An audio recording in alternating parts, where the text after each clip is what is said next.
বাইরে ভাই, পোলা পাইন লেখাপড়া করে না, লেখাপড়া করে না। আজকে একটা স্টুডেন্ট ফোন দিল, বুঝছেন,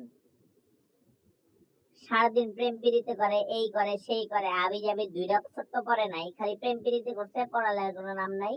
আজকে এইচএসসি পরীক্ষা, ইন্টারমিডিয়েট পরীক্ষার সময় রেজিস্ট্রেশন যে নাম্বারটা আছে, রেজিস্ট্রেশন নাম্বারের জায়গায় গার্লফ্রেন্ডের ফোন নাম্বার লেখা বৃত্ত ভরাট করে দিছে।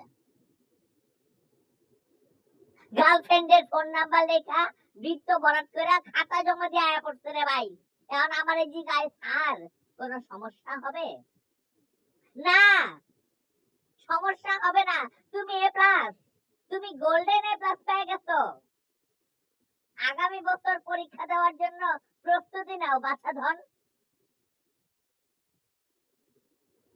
একটা বছর প্রেম করো গার্লফ্রেন্ডের সাথে, দরকার আরেকটা নাম্বার মুখস্থ করো, আগামী বছর তুমি আরেকটা নাম্বার রেজিস্ট্রেশন নাম্বারের জায়গায় লেখা বৃত্ত ভরাট করে চলে এসো, কোনো সমস্যা নাই।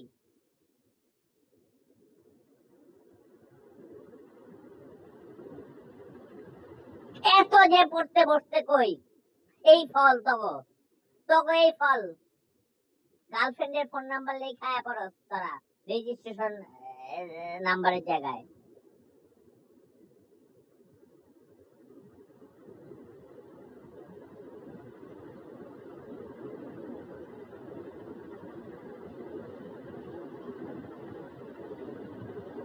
করতে হয় যা, বাকি পরীক্ষা ভালো করে দে, আগামী বছর বাংলা পরীক্ষা আবার দিস, যা এখন পড়তে হয়, যা যা। রি রি রি রি রি রি রি রি রি রি রি রা রা।